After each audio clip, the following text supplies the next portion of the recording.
Oi pessoal, tudo bem? Hoje eu vou gravar um vídeo mostrando pra vocês tentando achar um monstro, tá bom? Então vamos lá.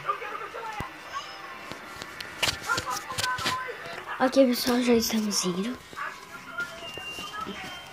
Gente, essa noite muito maluca. Tá vendo? A cidade, ó.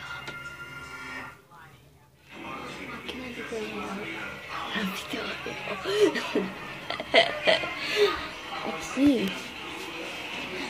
Sim, tá filmando. Mostra.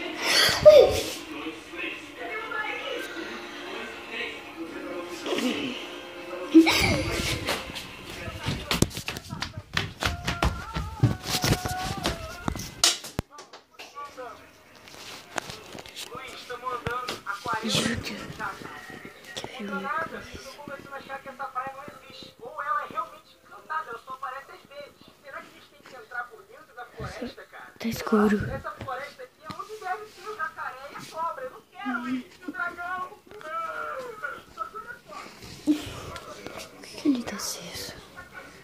Eu tô falando que ele tá meio aceso.